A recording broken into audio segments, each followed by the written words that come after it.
इधर पुलिस भी प्रीति का बयान दर्ज करने के लिए मसीना हॉस्पिटल पहुंचती है, लेकिन जख्म इतना गहरा हुआ था कि प्रीति की आवाज जा चुकी थी। प्रीति का चेहरा बुरी तरीके से जल चुका था, साथ ही उसके गर्दन पर भी गंभीर घाव हुए थे। इस कारण प्रीति का बयान दर्ज नहीं किया जा सका। प्रीति के शरीर पर जरूर गहरे जख्म हुए थे, मगर प्रीति का हौसला अभी टूटा नहीं था और वो पूरे जज्बे और हिम्मत से लड़ रही थी। अब प्रीति चाहकर भी कुछ नहीं बोल पा रही थी, तो उसने हाथों से लिखने का इशारा किया। इसके बाद प्रीति को पेन और पेपर दिया गया। प्रीति लिखकर डॉक्टर और अपने माता पिता से बात करने लगी। इस एसिड अटैक की खबर मीडिया में भी फैल चुकी थी और धीरे धीरे ये खबर अखबारों और टेलीविजन की सुर्खियां बनने लगी। देखते ही देखते देश भर में ये मुद्दा छा गया। लोग इस एसिड अटैक के खिलाफ सड़कों पर उतरने शुरू हो गए और देश के कई हिस्सों में विरोध प्रदर्शन किया गया और जल्द से जल्द प्रीति के गुनहगारों को गिरफ्तार करके सजा देने की मांग शुरू की गई। पुलिस पर भी भारी दबाव था कि वो तुरंत अपराधी को गिरफ्तार करे, लेकिन समस्या ये थी कि अपराधी का कहीं से कोई क्लू नहीं मिल रहा था। हालांकि घटना के समय स्टेशन पर मौजूद कुछ गवाहों के बयान के अनुसार अपराधी का स्केच पुलिस ने तैयार करवा लिया था और अपराधी की तलाश शुरू हो गई थी, मगर पुलिस के हाथ खाली थे। इसी बीच 4 मई 2013 को पवन कुमार नाम का एक लड़का प्रीति की बहन तन्नू को फोन करता है और प्रीति के बारे में पूछता है कि वो कैसी है। पवन कुमार बीटेक का स्टूडेंट था और प्रीति से उसकी पुरानी जान पहचान थी। इस बात की जानकारी तन्नू अपने पिता अमर सिंह राठी को देती है और अमर सिंह जांच कर रहे पुलिस अधिकारियों को भी इस बात की जानकारी देते हैं कि पवन कुमार नाम के एक लड़के ने फोन करके प्रीति का हालचाल पूछा है। ये जानकारी हाथ लगने के बाद पुलिस वो स्केच जो गवाहों के बयान के आधार पर बनाया गया था प्रीति को दिखाती है और प्रीति से पूछती है कि क्या तुम इन्हें पहचानती हो। जवाब में प्रीति बोर्ड पर 3 नाम लिखती है, सत्यम, अंकुर और पवन कुमार। प्रीति के अनुसार स्केच में दिख रहा लड़का इन तीनों में से कोई एक था। क्योंकि प्रीति ने भी पवन कुमार का नाम लिया और पवन कुमार ने फोन करके प्रीति का हालचाल जाना था, इसलिए पुलिस अनुमान लगाती है कि शायद पवन कुमार ने ही प्रीति पर एसिड फेंका होगा और वो जानना चाह रहा होगा कि प्रीति जिंदा है या मर गई। इसलिए पवन कुमार को शक के दायरे में लेते हुए पुलिस जांच शुरू कर देती है और तुरंत पवन कुमार की तलाश में लग जाती है। कुछ दिनों की खोजबीन के बाद 9 मई 2013 को पुलिस पवन कुमार को गिरफ्तार कर लेती है। इस गिरफ्तारी की खबर के बाद लोगों का गुस्सा और भड़क जाता है और वो जल्द से जल्द अपराधी को कड़ी से कड़ी सजा दिलवाने की मांग करना शुरू कर देते हैं। लोग प्रीति के जल्द से जल्द स्वस्थ होने की भी दुआएं कर रहे थे, मगर प्रीति की हालत दिन प्रतिदिन बिगड़ती ही जा रही थी।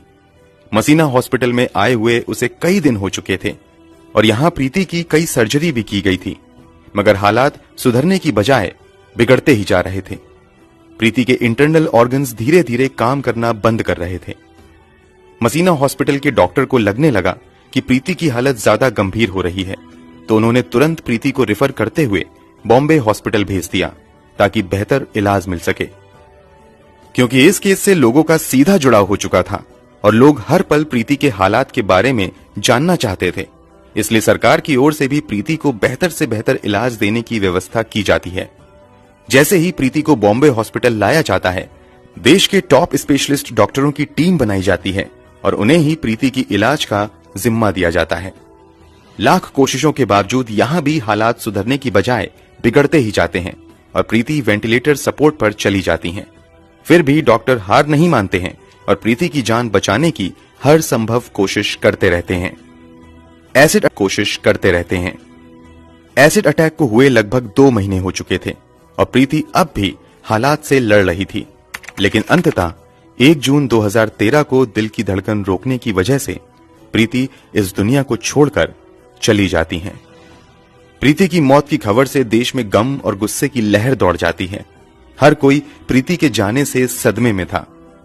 प्रीति की मौत के बाद पोस्टमार्टम किया जाता है और उसके शव को अंतिम संस्कार के लिए दिल्ली लाया जाता है, लेकिन प्रीति के घर वाले मामले की सीबीआई जांच की मांग करते हुए अंतिम संस्कार करने से मना कर देते हैं और प्रीति के शव के साथ ही एक प्रदर्शन रैली निकाली जाती है। अंत में सरकार की ओर से सीबीआई जांच का आश्वासन मिलने के बाद पूरे राजकीय सम्मान के साथ प्रीति का अंतिम संस्कार किया जाता है।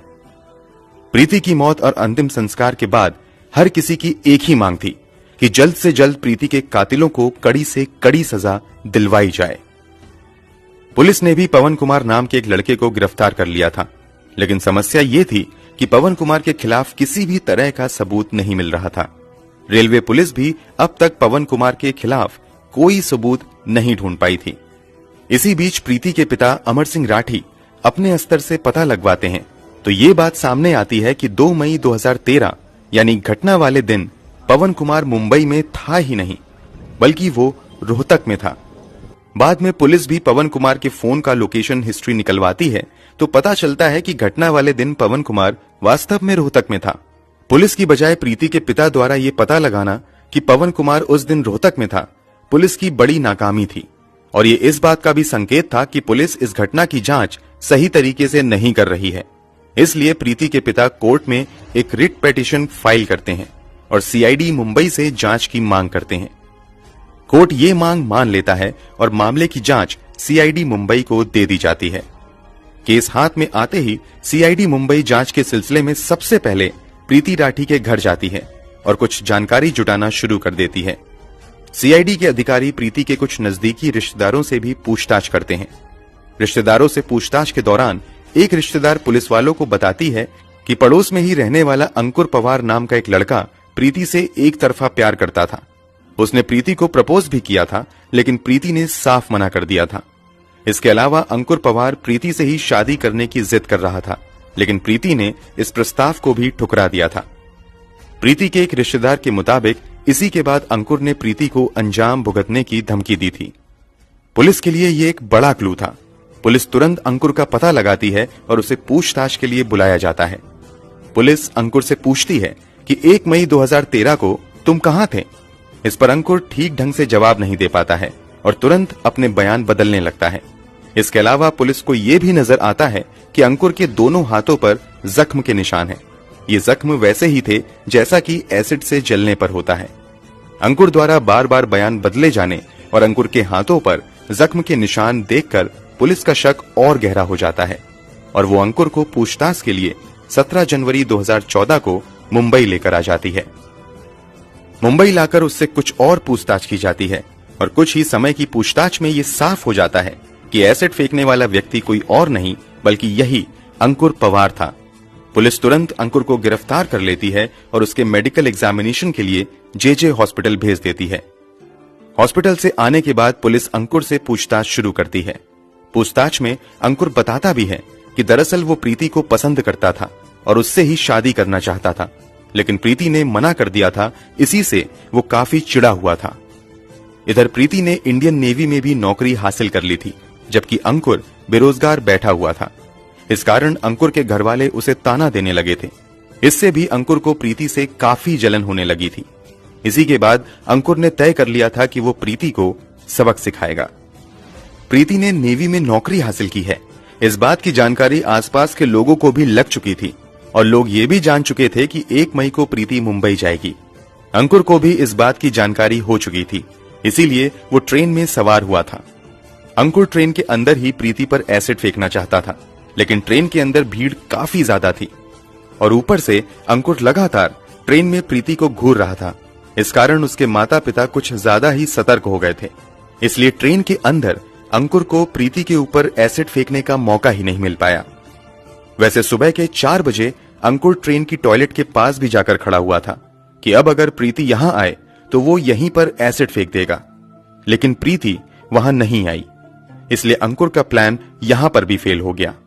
आखिरी में जब प्रीति ट्रेन से उतरती है तब एसिड दिया किसने था? जांच पड़ताल के दौरान खुलासा होता है कि अंकुर ने मुकेश भार्गव नाम के एक दुकानदार से ये कहते हुए एसिड खरीदा था कि उसने अंकुर बैटरीज नाम से अपनी एक दुकान खोली है, इसलिए उसे एसिड चाहिए। अंकुर ने दुकानदार को कहा था कि वो बहुत ज्यादा एसिड खरीदेगा, लेकिन ज्यादा एसिड खरीदने से पहले वो सैंपल देखना चाहता है, इसलिए दुकानदार ने उसे बतौर सैंपल एक हॉर्लिक्स के डब्बे में लगभग 2 लीटर एसिड दे दिया था। सबूत और मजबूत होने के लिए अंकुर की फोन डिटेल निकलवाई जाती है तो पता चलता है कि 1 मई को अंकुर निजामुद्दीन स्टेशन पर था और फिर उसकी लोकेशन 2 मई की सुबह यानी घटना वाले दिन मुंबई के बांद्रा टर्मिनल पर थी। अब अंकुर की आइडेंटिटी कंफर्म करने के लिए पुलिस आई विटनेस के सामने आइडेंटिफिकेशन परेड करवाती है। आइडेंटिफिकेशन परेड के दौरान एक साथ कई लोगों को खड़ा किया जाता है, उसमें अंकुर भी शामिल होता है। उसके बाद उन लोगों को भी बुलाया जाता है जिन्होंने पहले गवाही दी थी कि हमने एसिड फेंकने वाले को देखा है। उन गवाहों में से समीर शेख, सलीम शेख और सलमान शेख अंकुर को देखते ही तुरंत पहचान लेते हैं और पुलिस वालों को बताते हैं कि ये वही लड़का है जो एसिड फेंकने के बाद भाग रहा था।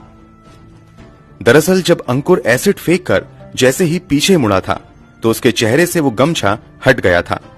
चूंकि समीर शेख ने ही सबसे पहले एसिड फेंकने वाले व्यक्ति को पकड़ने की कोशिश की थी और भागने के दौरान एक बार अंकुर पीछे मुड़ा था, इसलिए समीर शेख ने उसका चेहरा भी देख लिया था।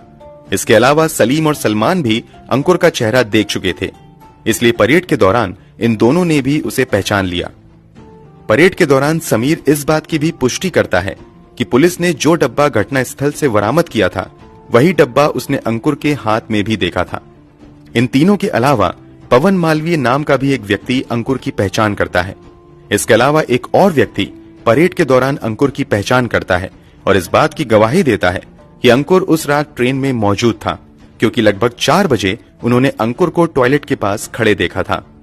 सभी पुख्ता सबूत जमा करने के बाद इस केस में अंकुर पवार को मुख्य आरोपी बनाते हुए चार्जशीट फाइल की जाती है और मामले की सुनवाई special city civil and session court greater Mumbai में शुरू होती है।